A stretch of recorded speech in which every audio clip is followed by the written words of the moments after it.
Hi guys, welcome to Big Topic. இப்போ அந்த சீமான் நாம் டம்மி கட்சியினுடைய தலைவர் சீமான் அவர்களையும் அவரோட தம்பிகளையும் பார்த்தோன்னா தளபதி ஃபேன்ஸ் மட்டும் இல்லை, ஒட்டுமொத்த அரசியல் கட்சியும் வச்சு செஞ்சுட்டு இருக்காங்க.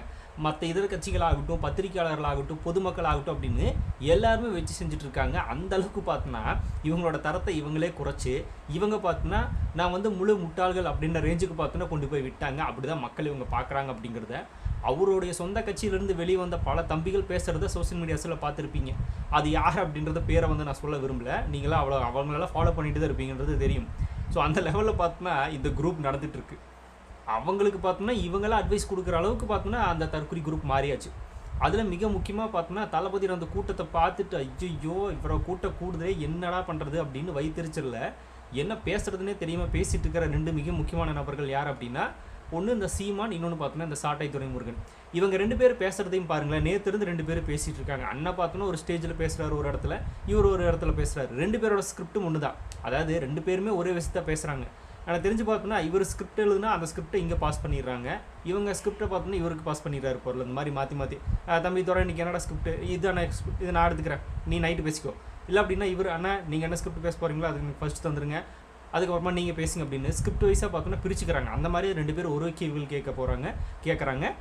அது என்ன அப்படிங்கிறத அந்த வீடியோவில் பார்க்க போகிறோம். முதல்ல இந்த தற்கொலை குரூப்பும் பேசுகிற ஒரு விஷயம் என்ன அப்படின்னா, உச்சத்தை விட்டுட்டு வர்றாரு. என்ன உச்சத்தை விட்டுட்டு வர்றாரு அப்படின்னு, நான் அவ்வளவு வருமானத்தை விட்டு வானுவ வீட்டு வாசல எவன்டா நின்னா, உன் வாட்ச்மேன் கூட நிக்கலையடா, ஏன்டா இந்த மாதிரி பேச்சு அலையிற? அப்படி ஒரு 200 கோடி விட்டுட்டு இப்போ யார் உன்னை வர சொன்னா, உன்னோட வீட்டில் இருக்கிற வாட்ச்மேன் கூட வர சொல்லலையாடா அப்படின்னு மாதிரி பார்த்தோன்னா தளபதியை டான்னு கூப்பிட்றாரு, வாடா போடன்னு கூப்பிட்ற அளவுக்கு இறங்கிட்டாங்க இந்த குரூப்பு. சரி ஓகே, இவங்க கூப்பிடாங்க அப்படின்னா நம்மளும் கூப்பிட்றக்கு ரொம்ப நேரம் ஆகாது, அதெல்லாம் பார்த்தோன்னா பார்த்து பேசினா நல்லாயிருக்கும். சரி ஓகே, அப்படி கூப்பிட்றாரு. வாட்ச்மேன் கூட பார்த்தோன்னா அவரோட வீட்டு வாசல்னு கூப்பிடலையா, அதுக்கு வந்து பதில் சொல்லணும். எதுக்கு வர? நான் இருண்ணா அதுக்கு வந்து நீங்கள் பதில் இல்லை எதுக்கு வர?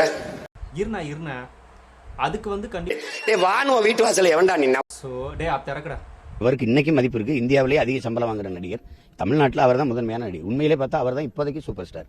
180 கோடி அவருக்கு சம்பளம். அதை பொருட்படுத்தாம வர்றாருன்னா சரி, வரவேற்க வேண்டியதுதான். பார்த்துருப்பீங்க யார் வந்து வாட்ச்மேன் மாதிரி வாசல் நின்று கூப்பிட்டுருப்பாரு அப்படிங்கிறது.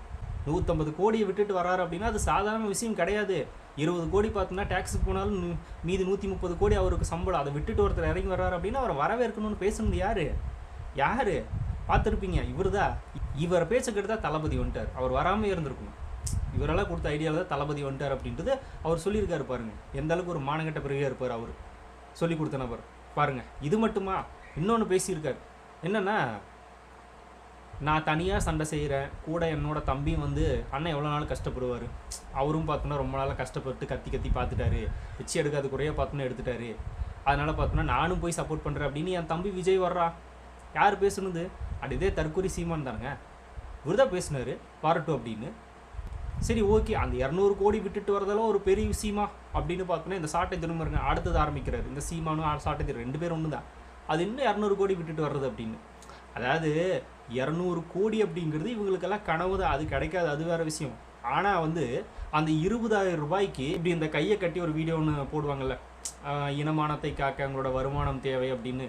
அந்த 20,000 ரூபா, வெறும் 20,000 ரூபா, அதுக்கு எந்த அளவுக்கு பம்மி பார்த்தோன்னா கையை கட்டி காசை வாங்குவீங்க? அந்த 20,000 ரூபாய்க்கு இந்த அளவுக்கு பம்மி பார்த்தோன்னா கை நீட்டி காசு வாங்குற நீங்கள் 200 கோடின்னா என்ன? இந்த 200 கோடி வச்சு என்னெல்லாம் பண்ணலாம்? அந்த பணத்தை அவர் விட்டுட்டு வராரு அப்படிங்கும்போது அது பெருசு தான். ஆனால் உங்களுக்கு 20,000 திருடுறதே பார்த்தோன்னா திருநிதி அந்த பெரிய பணம் அப்படின்னா, அவர் 200 கோடிங்கிறது அவருக்கு எவ்வளோ பெருசு. அதை அவர் விட்டுட்டு வர்றாருன்னா அதனால் நாங்கள் பெருமையாக தான் சொல்லுவோம், அவரும் பெருமையாக தான் சொல்லிக்குவார். அவர் ஒன்றும் பார்த்தோன்னா திருநிதி திருட்டு 200 கோடி சம்பாதிக்கலையே. அவரு பார்த்தோன்னா நடிக்கிறாரு, கஷ்டப்படுறாரு, டான்ஸ் ஆடுறாரு, ஃபைட் பண்ணுறாரு, சில கஷ்டமான வேலைகளெல்லாம் அந்த படத்தில் பண்ணணும், அதெல்லாம் பண்ணி தான் பார்த்தோன்னா அந்த சம்பளத்தை வாங்குறாரு கஷ்டப்பட்டு. உங்களை மாதிரி கையை கட்டினா போதும், திருநிதி அப்படியே 20,000 30,000 வந்து கொட்டிடும். அந்த மாதிரி ஒன்றும் ஒரு திருநிதியெல்லாம் திருட்டு 200 கோடி சம்பாதிக்கிறதில்ல, உழைச்சி சம்பாதிச்சார். இப்போ அந்த படத்தில் மக்களுக்கு உதவி செஞ்சுட்டு இருந்தார். இப்போ அதை வச்சு அரசியலுக்கு வந்திருக்காரு. அவர் தான் நியாயமான பாதையில் பயணிக்கிறாரு. நீங்களாம் எப்படி அதை பற்றி பேசுறதுக்கு மனசும் வருது? ஃபஸ்ட்டு உங்களுக்கெல்லாம் வாய் கூசாதா அப்படின்றத நம்ம இந்த இடத்துல கேட்குறது. அடுத்த ஸ்கிரிப்ட் யார் அப்படின்னா, இந்த விஜய் ரசிகர்களை பார்த்தோன்னா எப்படி வச்சு வாக்கு வாங்கினாங்களோ அடுத்தது யாருக்கு போயிட்டாங்க அப்படின்னா அஜித் அவர்களுக்கும். அதை விட கேவலம் மானங்கெட்டு வெக்கங்கெட்டு போய் பார்த்தோன்னா யாருக்கிட்ட கேட்டிருக்காங்க அப்படின்னா ரஜினி ஃபேன்ஸுக்கிட்ட. இதே ஸ்டேஜில் சொல்கிறார், ஐயா ரஜினிகாந்த் வந்தாலும் பார்த்தோன்னா இந்தளவு கூட்டம் கூடும், அஜித்குமார் என்னோட சகோதரர் அஜித்குமார், நல்லா ஞாபகம் வச்சுக்கோங்க, சகோதரர் அஜித்குமார் வந்தாலும் இவ்வளோ பெரிய கூட்டம் கூடும் அப்படின்னு இவரும் பேசுகிறாரு. இந்த மஞ்சப்பொடி மாமா இவரும் பேசிகிட்டு இருக்காரு. இவங்க 2 பேருமே அஜித் அவரில் மலையாளின்னு பேசுனதால அஜித் ஃபேன்ஸ் மறந்துட்டாங்களே என்ன? இல்லை வெற்றிடம் இருக்குது சுடுகாட்டில் போய் படு அங்கே கூட தான் வெற்றி இருக்குது அப்படின்னு ரஜினி ஃபேன்ஸ் கூட மறந்துட்டாங்களா நான் ரஜினி பேசும்போது? சூழ்நிலைக்கு ஏற்ற மாதிரி பேச்சு மாற்றி மாற்றி பேசி இவங்களே பார்த்தோம்னா டேமேஜ் பண்ணிக்கிறாங்க. இதெல்லாம் நீங்கள் ஞாபகம் வச்சிருக்கவே மாட்டீங்களா? உண்மையில உங்களுக்கு அது கிடையாதா? ஞாபகம் அப்படிங்கிற ஒரு விஷயத்தை பார்த்தோன்னா உங்களுக்குள்ளே இருக்கா? உங்கள் மண்டைக்குள்ளே அது எதாவது இருக்கா? இல்லை நீங்கள் யோசிச்சு தான் பேசுகிறீங்களா? ஸ்டேஜ் கிடச்சா எதை வேணால் பேசிடுவாங்க அப்படின்னு சொல்லுவாங்களா, அந்த குரூப் தான் அது. பட்டிமன்றத்தில் ஸ்டேஜ் கிடச்சா என்ன வேணால் பேசிடுவாங்களா, அந்த குரூப் தான் அது. அதனால தான் பார்த்தோன்னா இவங்க பேசுனதையே மறந்துட்டு இப்போ வந்து அஜித்தை தூக்கி வைக்கிறாங்க. இந்த சாட்டை துரைமுருகன் எல்லாம் பசுமன் முத்துராமலிங்க தேவரும் அஜித்தும் ஒன்னாடா அவனை தூக்கி வச்சு கொண்டாடுறேன். வேதாளம் படத்துக்கு பார்த்தோன்னா கையில் சூடாத்துறான், அவளை அப்படியே பார்த்தோன்னா எரிஞ்சிருக்கணும் அப்படின்னு எந்த அளவுக்கு கீழ்த்தரமாக ஆபாசமாக இந்த நபர் பேசியிருப்பார். இப்போ I am proud of Ajith fan, Ajith ஃபேன்ஸை நம்பி ஓட்டு போட்டுருவாங்க. அந்தளவுக்கு என்ன அவங்க தற்கூறீங்களா? அவங்க விஜய்க்கு வாக்கு செலுத்துனாங்க, செலுத்தாமல் போகிறாங்க, அது வேறு விஷயம். ஆனால் முதல்ல அவாய்ட் பண்ணது உங்களை தான். எந்த லெவலில் பார்த்தோன்னா கீழ்த்தரமாக இறங்கி பேசியிருக்கீங்க, அதெல்லாம் பார்த்தோன்னா உங்களுக்கு ஞாபகம் இல்லை. இப்போ வந்து அஜித் அவர்கள் கூடினாலும் பார்த்தோன்னா அவ்வளோ பெரிய கூட்டம் வரும் அப்படின்றாங்க 2 பேருமே.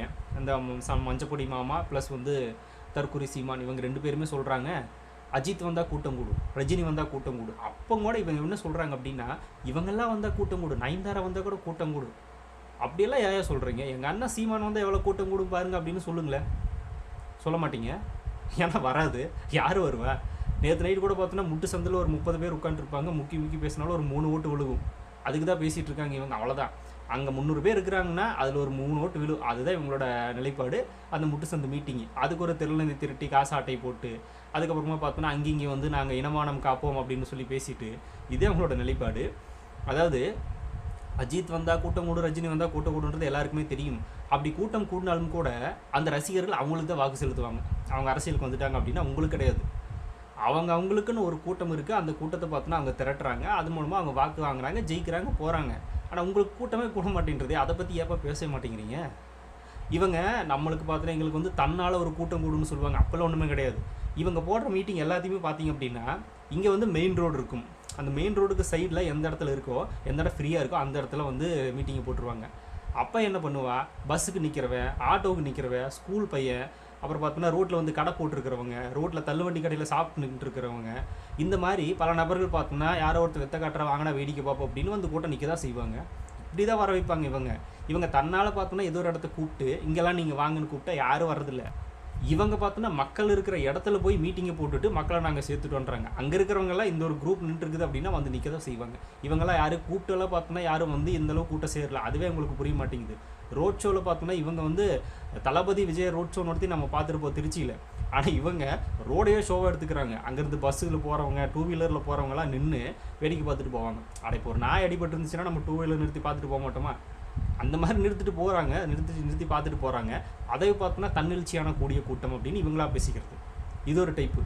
அஜித் அவர் வர்றாரு, ரஜினி அவர் வர்றாரு, கூட்டம் கூடும், அதெல்லாம் இருக்குன்னுப்பா. எங்கள் அண்ணா சீமான் வந்தால் கூட்டம் கட்டி ஏறும். எங்கள் அண்ணான்னு ஒரு நடிகர் மாயாண்டி குடும்பத்தில் எப்படி நடிச்சிருப்பாரு தெரியுமா? தம்பிக்கு பார்த்தோன்னா கரிசோறு கிடைக்கல அப்படின்றக்காக 100 ரூபாய் கொடுத்து ஹோட்டலில் போய் புரோட்டா சாப்பிடுன்னு சொன்னார். அந்த சீன்லாம் பார்த்தீங்க அப்படின்னா எப்படி இருக்குன்னு தெரியுமா? அந்த படத்துக்காக எங்கள் அண்ணனுக்கு ரசிகர்கள் இருக்காங்க, நிறைய பேர் நீங்கள் மாயாண்டி குடும்பத்தில் தான் நடிச்சிங்க அப்படின்னு செல்ஃபி எடுத்துகிட்டு போனாங்க. அந்த லெவலில் ஒரு நடிகண்டா எங்கள் அண்ணன். அவர் வந்தால் பார்த்தோன்னா கூட்டம் எப்படி களைகட்டும் தெரியுமா அப்படிம்பாங்க. ஆனால் பார்த்தா ஒரு பையன் பக்கத்தில் இருக்க மாட்டான். இவர் நான் எங்கேயும் பார்த்துருக்கேன், இவர் மேடைக்கு மேடை மாற்றி பேசுகிற நபர் தான் அப்படின்றத இப்போ எல்லாம் மக்கள் பேசிக்கிறாங்களாமா. அந்த லெவலில் போயிட்டுருக்கு இவங்களோட அரசியல். அது இது தெரியாமல் இவங்க ஏதோ விஜயை திட்டுறேன் அப்படின்னு நினச்சிட்டு இருக்கிறாங்க. அது விஜயெல்லாம் திட்டுற மாதிரி இல்லை, இவங்களே திட்டிக்கிறாங்க, இவங்களே பார்த்தோன்னா இவங்களோட பேரை கெடுத்துக்கிறாங்க அப்படிங்கிறத உண்மை. அடுத்தது பார்த்தோன்னா துண்டு சீத்தை பார்த்து படிக்கிறாரு அப்படின்றது இந்த சீமானும் பேசுகிறாரு, இந்த சாட்டை துரைமுருகனும் பேசுகிறாங்க. ஸ்கிரிப்ட் 2 பேரும் ஒரே மாதிரி பேசுகிறாங்க. இது வரைக்கும் பேசுனது எல்லாமே ஒரே மாதிரி, இப்போ ஒரே மாதிரி. இவங்க தளபதி ஸ்கிரிப்ட் அப்படின்றாங்க. ஸ்கிரிப்டில் தளபதி வந்து இந்த பேப்பரை பார்த்து படிச்சுட்டாராமா. சீமானவர்கள் எத்தனை இடத்துல பேப்பரை பார்த்து படிச்சிருக்காரு அப்படிங்கிறது நம்மளுக்கு தெரியாதா? சரி, ஓகே, அதை விடுங்க.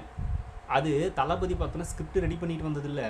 திமுகவனோட அந்த வாக்குறுதிகள் கொடுத்துருந்தாங்களே, அந்த வாக்குறுதிகள் இருக்கிற சீட்டு அவங்க 500க்கு மேலே பார்த்தோன்னா வாக்குறுதிகள் கொடுத்து வச்சுருக்காங்க. எல்லாத்தையும் யாராவது ஞாபகம் வச்சுட்டு இருப்பாங்களா? அந்த கட்சிக்காரங்க கேட்டால் அவங்களுக்கே தெரியாது. அந்த வாக்குறுதிகள் இதெல்லாம் நிறைவேற்றியிருக்காங்க, இதெல்லாம் நிறைவேற்றலை அப்படின்றது லிஸ்ட் எடுத்துகிட்டு அதை வந்து தளபதி படிச்சுட்டு இருந்தார். அது பார்த்தோன்னா ஸ்கிரிப்டுன்ட்டாங்க. உடனே தளபதி பார்த்து படிக்கிறார் அப்படின்ட்டாங்க. பார்த்தாது படிக்க தெரியுது அவருக்கு? நீங்கள் பேசுறது ஃபஸ்ட்டு ஞாபகம் வச்சுக்க தெரியுதா உங்களுக்கு? அவர் பார்த்து படித்தாலும் பார்த்தோன்னா அடுத்த இடத்துல வந்து அதையே பார்த்தோன்னா அப்படியே படிப்பார். ஆனால் அடுத்த நாள் பார்த்தோன்னா அதை மறக்க மாட்டார். நம்ம முன்னாடியே சொல்லியிருந்தோம் அப்படின்னு இப்போ வரைக்கும் அறிக்கை வருது அப்படின்னா இதற்கு முன்பே தமிழக வெற்றி கழகம் எதிர்த்திருந்தது, கண்டித்திருந்தது, பேசியிருந்தது அப்படின்னு முன்னாடி அவர் என்ன அனௌன்ஸ் பண்ணாரோ அதெல்லாம் ஞாபகம் வச்சிருந்து பார்த்தோம்னா இப்போ வரைக்கும் அந்த ப்ரெஸ் ரிலீஸில் கொடுப்பாரு. இவங்க நேற்று பேசுனது இன்றைக்கி மறந்துடுறாங்க, இன்றைக்கி பேசுனதை பார்த்தோன்னா நாளைக்கு மறந்துடுறாங்க. மென்டல் ஹாஸ்பிட்டல் போய் தயவு செஞ்சு சேர்ந்துக்குங்க. இல்லை அப்படின்னா தயவு செஞ்சு பார்த்தோன்னா செக்கப் பண்ணுங்கள், என்ன ஆச்சு அப்படின்றத செக்கப் பண்ணுங்கள். மூளைகள் ஏதாவது இருக்கா, ஞாபக சக்தின்றது ஒன்று இருக்கா, இல்லை போயிடுச்சா, ஏதாவது பார்த்தோன்னா வல்லாரிக்கீரையா நல்லா வாங்கி சாப்பிடுங்க. இப்போ தான் பார்த்தோன்னா ஞாபக சக்தி இருக்கும். அதெல்லாம் பண்ணுறதில்ல. அடுத்து இந்த சாட்டை துரைமுருகன் நேற்று ஒரு ஸ்டேஜில் பேசிகிட்டு இருக்கா. அப்படி அதாவது ஒரு நிறுவனம் பார்த்தோன்னா மக்களுக்கு பாதிப்பு ஏற்படுத்த வகையில் ஒரு விஷயத்த பண்ணுறாங்க. அதை எதிர்த்து எந்த ஒரு அரசியல் கட்சிக்காரனும் பேச மாட்டான். நாங்கள் தான் பேசுவோம், நாம் தமிழர் பிள்ளைகள் மட்டும்தான் பேசுவோம், வேறு எந்த கட்சியும் பேசாது அப்படின்னு இந்த நபர் பேசுகிறாரு. பாயிண்ட்டுக்கு வந்தியா? இதுதான் நானும் கேட்கணும். இவங்க இது வரைக்கும் எத்தனையோ நிறுவனங்களை பார்த்தோன்னா பண்ணுற பிரச்சனைகளை எதிர்த்து பார்த்தோன்னா கேள்வி கேட்டிருக்காங்க. கேள்வி கேட்டு ஒரு ஸ்டேஜை போட்டு பேசுவாங்க. ஆனால் அது அந்த அன்னைக்கு ஒரே ஒரு நாள், அடுத்த நாள் பார்த்தோன்னா அதை பற்றி பேசவே மாட்டாங்க. ஏன்னா செட்டில் ஆயிடுச்சு, பணம் செட்டில் ஆயிடுச்சுங்க. அடுத்த அந்த நிறுவனம் இவங்களுக்கு பணத்தை செட்டில் பண்ணிடும். இவங்க பார்த்தோன்னா வாய மூடிட்டு கிளம்பிட்டு போயிட்டே இருப்பாங்க. அவ்வளோதான், பேச மாட்டாங்க. இப்போ எக்ஸாம்பிளுக்கு ஒன்று, இப்போ இந்த சீமானவர் பார்த்தோன்னா அந்த ஆச்சி மசாலா பாக்கெட்னு ஒன்று எடுத்து சுற்றிட்டு இருந்தார்ல, அது என்ன பார்த்தோன்னா ஹிந்தி ஃபஸ்ட்டு வருது, ரெண்டாவது தான் தமிழ் வருது, தமிழ் தான் முதல்ல வரணும்ல அப்படின்னு ஒரு விஷயத்தை பேசிகிட்டு இருந்தார்ல. இப்போ அந்த பேச்சு எங்கே போச்சு? இப்போ அந்த ஆச்சி மசாலா பாக்கெட்டில் பார்த்தோன்னா பேர் மாற்றிட்டாங்களா? அது அப்படியே தான் இருக்குது, எல்லா கடையிலும் அப்படி தான் இருக்குது, தயாரிக்கிறோன்னு அப்படியே தான் தயாரிச்சுட்டு இருக்கா. அது முடிஞ்சிருச்சான்னா இல்லை, ஆனால் இவங்களுக்கு முடிஞ்சிருச்சு. இவங்க அந்தந்த நிறுவனங்களை எதிர்த்து கேள்வி கேட்குறதுக்கு காரணமே பார்த்தோன்னா செட்டில்மெண்ட் மட்டும்தான். புரோக்கருங்க, வேற என்ன, புரோக்கர்ஸ் எல்லாருமே அந்த வேலையை பண்ணிகிட்டு இருக்கிற இவங்க அப்படி பேச தான் செய்வாங்க. ஆனால் எந்த ஒரு அரசியல் கட்சி அப்படி பேச தேவையில்லை. ஏன்னா எல்லா அரசியல் கட்சிக்கிட்ட பணம் இருக்குது. தளபதி தன்னோட சொந்த பணத்தை வச்சு அரசியல் நடத்துகிறாரு, அதனால் அவருக்கு பண பிரச்சனை இருக்காது. இவங்களுக்கெல்லாம் பார்த்தோன்னா திருநெல்வேலி திருட்டு தவிர வேறு வழி என்ன? அப்படி இருக்கிறப்ப இந்த மாதிரியான நிறுவனங்களை எதிர்த்து கேள்வி கேட்கணும், அவங்க ஒரு டீல் பேசணும். சரி, ஓகே, இனிமேல் நாங்கள் பேச மாட்டோம். அடுத்த கம்பெனி என்னன்னு பாரு, அடுத்த நிறுவனம் ஏதாவது எங்கேயாவது கலக்குதா பாரு, ஏதாவது பார்த்தோன்னா பிரச்சனை கொடுக்குறாங்களான்னு பாரு மக்களுக்கு, அங்கே போவோம் அப்படின்னு அந்த நிறுவனத்தை பிடிச்சிக்குவாங்க. செட்டில்மெண்ட் ஆகிரும், அவ்வளோதான், வேறு ஒன்றும் கிடையாது. இவங்க அந்த செட்டில்மெண்ட்டுக்காக அரசியல் நடத்துகிற குரூப்பு எந்த மக்களோட வாக்கையும் பார்த்தோன்னா விரும்ப மாட்டான், அவங்களுக்கு ஓட்டு போடக்கூடாதுன்னு தான் நினைப்பான். அதாவது இவங்க நம்மளுக்கு மக்கள் வாக்கு செலுத்தணும் அப்படின்னு இவங்க நினைக்கவே இல்லை. எந்த இடத்துலையுமே நம்மளுக்கு செலுத்தவே கூடாது அப்படின்னு தான் நினைக்கிறாங்க. இப்போ இந்த ரசிகர் கூட்டம் அப்படின்னு சொல்கிறாங்க, அந்த ரசிகர் கூட்டம் தான் மக்கள். அஜித் ரசிகர்கள், விஜய் ரசிகர்கள், ரஜினி ரசிகர்கள், இவங்கெல்லாம் யார் அப்படின்னா மக்கள் தான், பொதுமக்கள் தான். அந்த பொதுமக்கள் லிஸ்ட்டில் தான் அவங்களும் வருவாங்க. அவங்களோட வாக்கு செலுத்தினா தானே பார்த்தோன்னா நீ எம்எல்ஏவை, எம்பியாவை, முதலமைச்சராவை. அவங்க எல்லாரையும் திட்ட வேண்டியது. ஆனால் எனக்கு வந்து மக்கள் சப்போர்ட் இருக்குது, நாங்கள் மக்கள் நோக்கி போகிறோம் அப்படின்னு சொல்கிறாரு. விஜய் வந்து ரசிகனை நோக்கி போகிறாராமா, இவர் வந்து மக்களை நோக்கி போகிறாராமா. ஆனால் ரசிகனும் பொதுமக்களும் ரெண்டு ஒன்று தான். முட்டாள் பசங்களா? இதெல்லாம் உங்களுக்கு தெரியுமா தெரியாதான்றது தெரியல. அப்படி தெரிஞ்சிருந்தா தான் 15 வருஷத்தில் ஒரு எலெக்ஷனாவது பார்த்தீங்கன்னா ஜெயிச்சிருப்பீங்க. ஒரு எம்எல்ஏ இல்லை, அதெல்லாம் பெரிய ரேஞ்ச் இந்த கட்சிக்கு. ஒரு கவுன்சிலர், ஒரு வார்டு மெம்பராவது ஜெயிச்சிருப்பீங்களா? அதுவும் கிடையாது. அதெல்லாம் தெரியாமல் பார்த்தீங்கன்னா இன்னுமே ஏதாவது பேச வேண்டியது. விஜய்க்கு பேச தெரியல அப்படின்றாங்க. சரி, அவருக்கு பேச தெரியல, உங்களுக்கு பேச மட்டும்தான் தெரியுது, வேறு எதுவும் தெரியல. வேறு என்ன பண்ணுறது? அவர் கட்சியை கட்டமைச்சு எந்த லெவலில் கொண்டு போயிட்டுருக்காரு. இவங்க இன்னும் பேசிகிட்டே இருக்க வேண்டியதை, வேறு என்ன பண்ணுறது?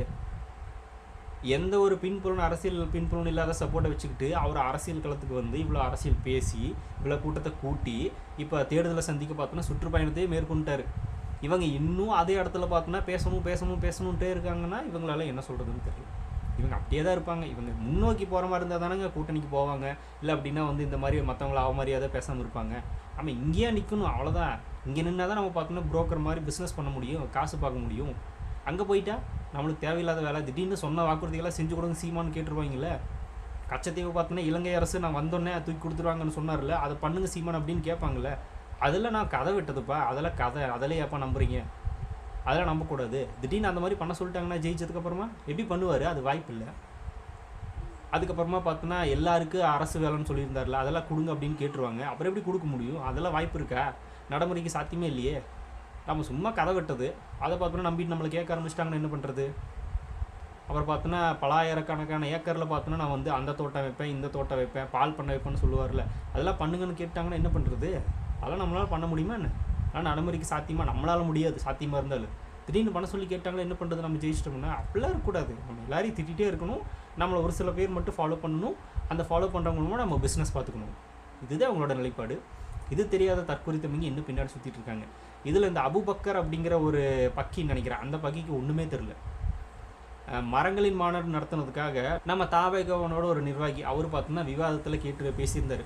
மரங்களுக்கெல்லாம் மாநாடு நடத்துகிற முட்டாளிங்க பார்த்துருக்கீங்களா அப்படின்னு உடனே பார்த்தோன்னா அபூபக்கர், அதாவது தன்னை ஒரு அரசியல் ஞானி நினச்சிக்கிட்டு ஒரு கேள்வி கேட்டார்.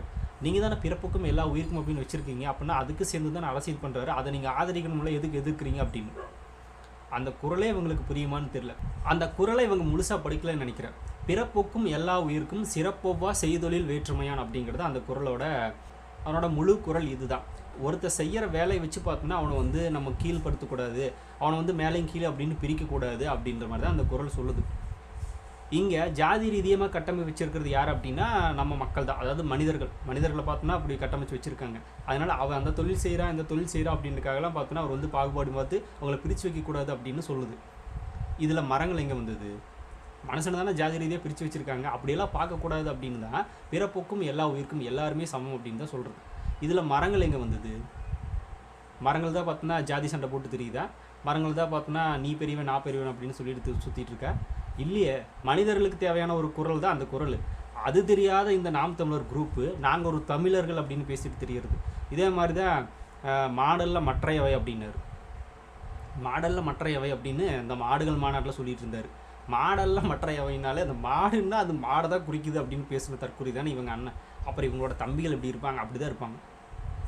சப்பா இவங்களெல்லாம் நினைக்கும் போது நம்மளுக்கு சிரிப்பு தாங்க வருது. ஒரு சில டைம் கூட பார்த்தோம்னா நம்மளுக்கு டென்ஷன் ஆச்சு. இப்போல்லாம் சிரிப்பாக வருது. இவங்க பேசும்போது அப்படியே பார்த்துட்டே இருந்தீங்கன்னு வைங்களேன், இந்த அளவுக்கு பெரிய தற்கொலைங்களாடா நீங்கள், இதுக்கு தான் நாங்கள்லாம் உங்களுக்கு பார்த்தோன்னா பதில் சொல்லிட்டு இருந்தோமா அப்படின்னு ரேஞ்சுக்கு இருக்குது. கடைசியாக சிம்பிளாக ஒன்று சொல்லிக்கிறேன். இந்த நாம் தமிழர் குரூப்பு என்ன கேட்டாலும் நம்ம பதில் சொல்லவே தேவையில்லை. இவங்களாம் அதுக்கு பதில் சொல்லி வச்சுருப்பாங்க. அந்த வீடியோவில் சேவ் பண்ணி வச்சுக்கோங்க. அதை எடுத்து அப்படியே செல்லு முன்னாடி கண்ணு முன்னாடி நீட்டிருங்க, அவ்வளோதான். இப்போ எக்ஸாம்பிளுக்கு பார்த்தோன்னா இந்த கொள்கை என்ன இந்த சீமானும் சரி இந்த சாட்டை திருமணம்லாம் கேட்குறாங்களே, அவங்களே பேசியிருப்பாங்க. இந்தாப்பா சாட்டை நீ பேசுனதில்ல கொள்கை, தளபதியோட கொள்கை என்ன நீ பேசியிருக்கல, இந்த பார்த்துக்க அப்படின்னு எடுத்து நிறுத்திடுங்க. அதுக்கப்புறமா விஜய் யார் அரசியலுக்கு வர சொன்னது? விஜய் யார் பார்த்தோன்னா இப்போ அரசியல் கூப்பிட்டுது அப்படின்னு சீமான் பேசினார்ல, இந்தாண்ணா நீ தான் கூப்பிட்டுருக்க பார்த்துக்க அப்படின்னு சொல்லி பார்த்தோன்னா பல வீடியோஸ் இருக்குது, எடுத்து காட்டிடுங்க, முடிஞ்சுது. அவ்வளோதான். இந்த மாதிரி இவங்க என்னெல்லாம் கேள்வி கேட்குறாங்களோ அதுக்கு இவங்களே பார்த்தோன்னா அப்போது பாஸ்ட்டில் பதில் சொல்லி வச்சுருக்காங்க. எல்லோரும் பார்த்தோன்னா இப்போது ப்ரெசண்ட்டில் கேள்வி கேட்டு ஃப்யூச்சரில் பதில் சொல்லலாம்.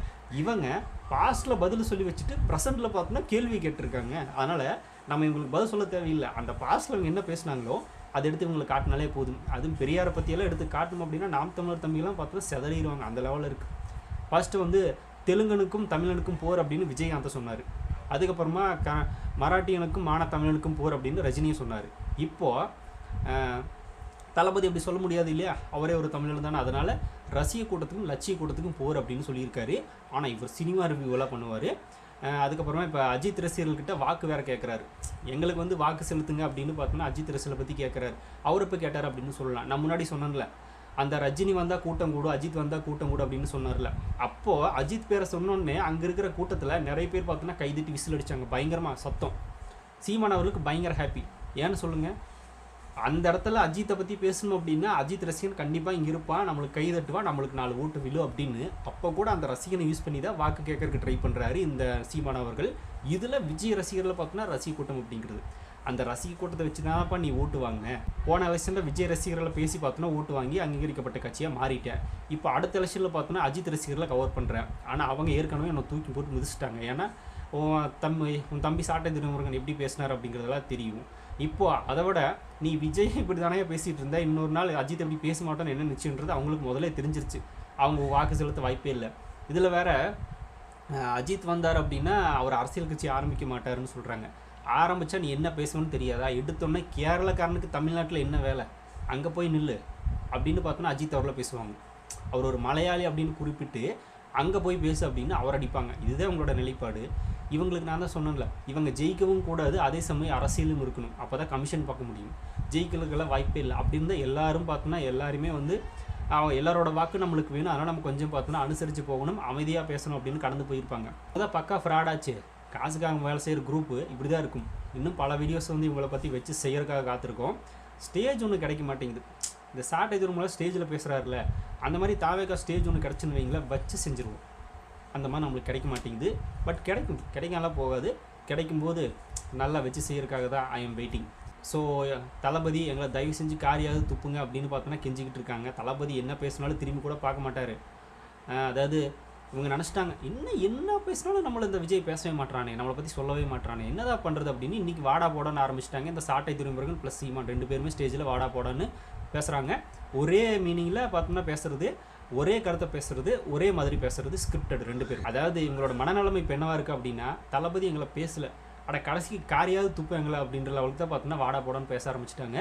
விஜய் காரியம் கூட துப்ப மாட்டார், அது கூட லைக் இல்லாத குரூப் தான் நீங்கள். அதனால் இதோட சட்டை சாத்திட்டு கிளம்புறது நல்லதுன்னு நினைக்கிறேன். இல்லை அப்படின்னா இப்போ நாங்கள் வச்சு செய்ய காத்திருக்கோம், நிறைய நடக்கும், பொறுத்திருந்து பாருங்கள். ஸோ நீங்கள் என்ன நினைக்கிறீங்க இந்த நாம் டம்மி கட்சியை பற்றி அப்படிங்கிறத கமெண்ட்டில் ஷேர் பண்ணுங்கள். அப்படியே பிக் டாபிக் சேனல் யாராவது சப்ஸ்கிரைப் பண்ண மறக்காம சப்ஸ்கிரைப் பண்ணிக்கோங்க. நிறைய big topics, political news, training news, cinema updates அப்படி நிறைய நம்ம சேனல் தொடர்ந்து வரப்போகுது.